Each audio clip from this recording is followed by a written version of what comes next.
We have here a 2022 Specialized Tarmac SL7 in the size 54, weighing in at 7.7 kilos. It's not touching. And in pounds, 15 pounds, 9 ounces. It has a brand new SRAM force. Stay tuned for a free up-buy sound test after the video. Hey everybody, GC Performance here, back with another video, and today I have for you guys an exciting new build-up. This is the Tarmac S-Works SL7 in a size 54, and this has the brand new SRAM force group set on there. In today's video, I'm going to talk mainly about the group set and the tires on there. Also, it has a Hambini bottom bracket, which I am a dealer of for today. But basically talk about what I think they did so great with this new group set. As you guys saw at the beginning of the weights, this bike weighed in right around 7 kilos, which I saw that pretty nice for a mid-tier group set.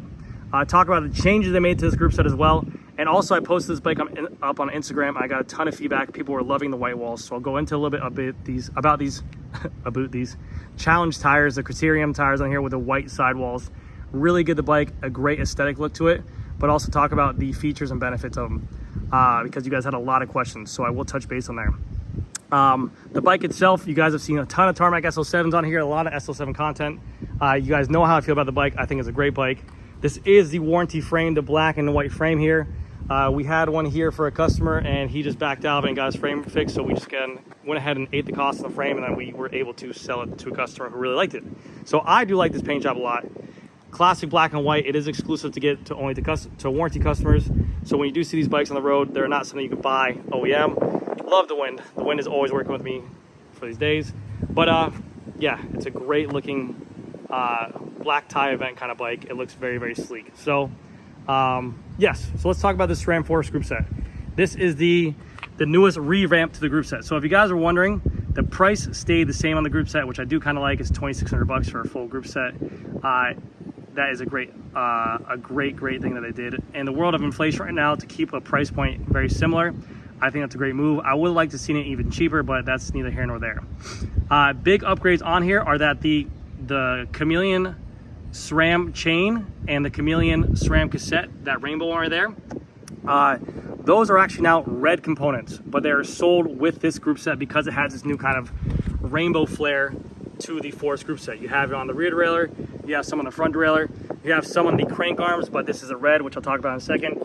You have some noticeably on the shifters as well. It has this kind of prism or rainbow look to it, and also on the brake calipers. So they go really well with each other, and I do kind of like that because they had the Force cassette, but a lot of people who had Force would usually just end up upgrading to red anyways because it is a nicer component. I'm a fan of it. I do like to see color options for components like this. I think throwaway items like chain and cassette over time give the customer a choice of components. We see the world champion riders ride a gold chain and cassette. I mean, they do it on their mountain bike stuff. SRAM does it so well. Why can't you make it into a road set? Make it a bronze, a black, a gold Chameleon. I think it's a great option for the bike and gives it a personal touch on the bike. I think they did a really good job on that. Also, the upgraded of the new chain rings. This is their 4835 tooth chain ring. You guys will probably just think that's a black SRAM red chain ring. This is considered a SRAM Force. It does have the cork power meter on there. I believe this is a one-sided power meter though for that chain rings. It felt really light. I did not compare the weight to a SRAM red because I didn't have a SRAM red chain ring in stock. I did not have a whole SRAM red chain ring in stock in the same tooth size. So I will in the future do a video like I did before in the past with the 105 versus Ultegra group set. I'm gonna be doing that again with the new SRAM red to SRAM Force, where the components are identical and we'll see a nice weight difference. But that new chainring upgrade feels very nice and it looks very aesthetically pleasing. I think the best thing they did with SRAM Force is they actually made it look like a mid-tier group set. Before on the old SRAM Force, it looked kind of dull. Even the color scheme of it looked kind of dull. This should just basically add some pizzazz to it, some aesthetics to it, and they made it look much nicer. Especially with the upgrades to the chain rings, it looks more high-end. Now, the shifters themselves.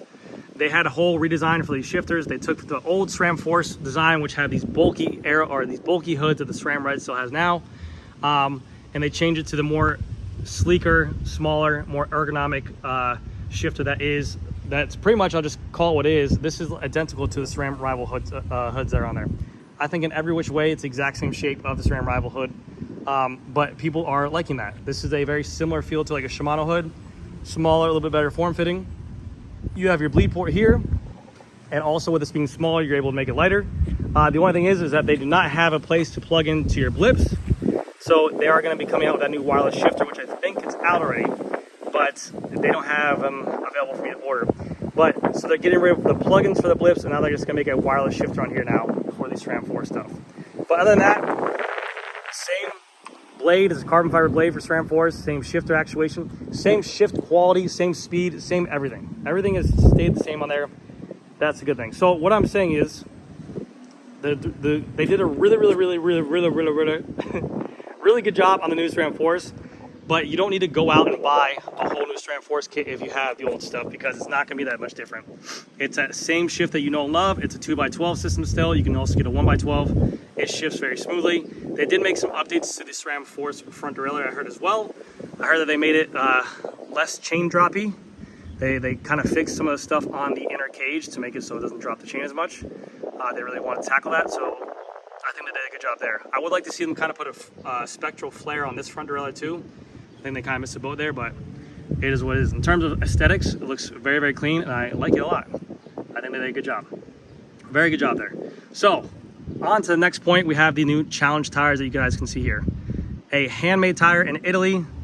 This is the Challenge Criterium RS tire. This is a hookless compatible tire if you wanted to, but you can also run tubes inside here as well. This is their newest tire they put out here. They're making a white wall and also a black wall.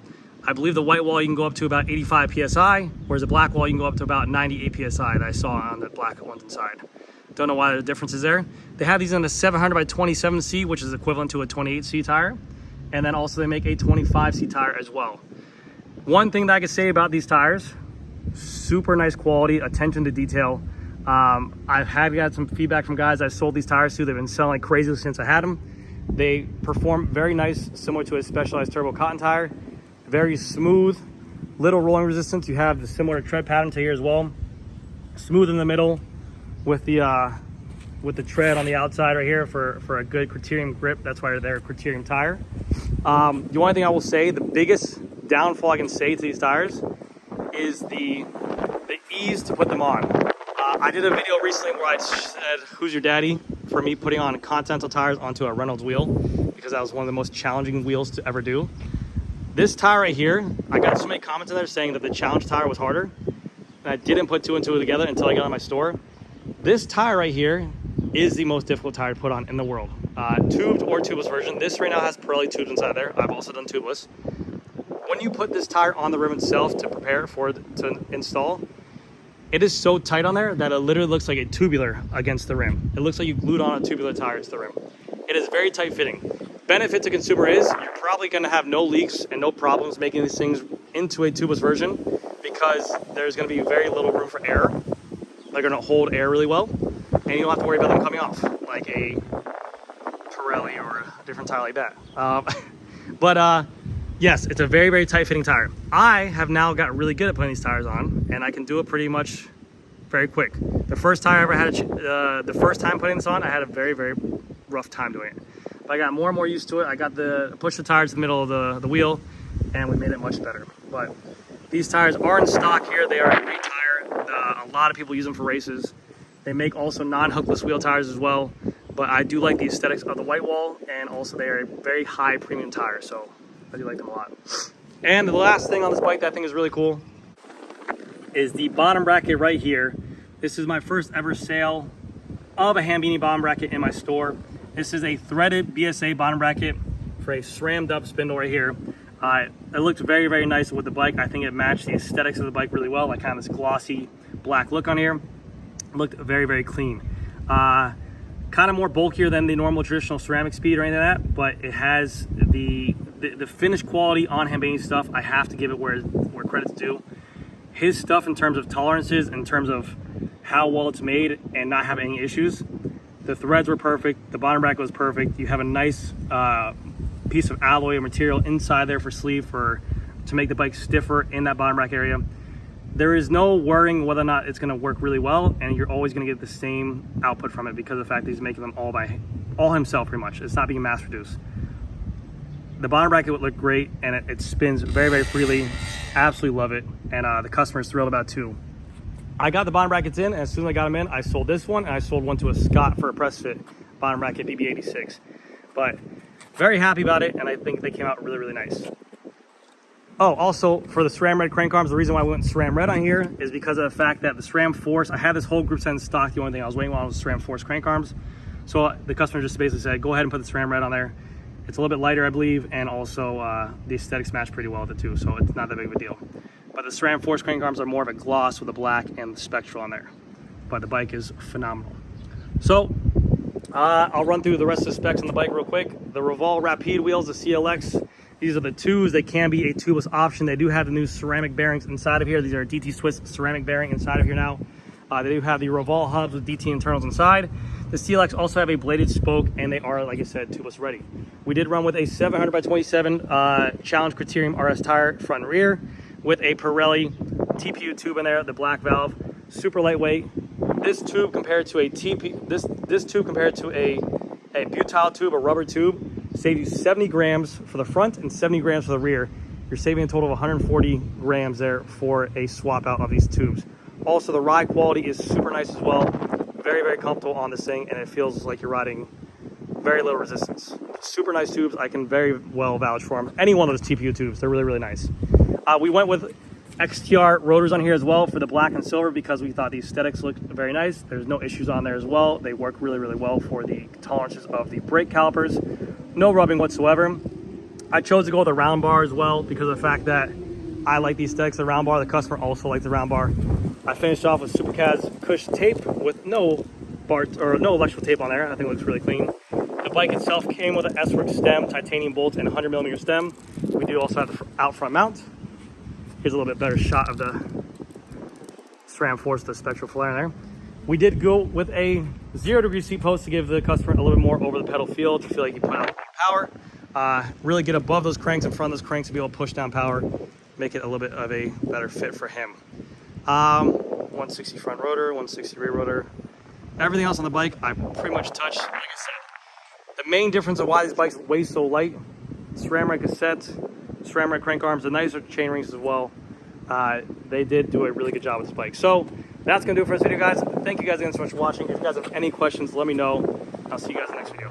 Here goes a free buy sound test of this Revol CLX2 with a rotor size of golden.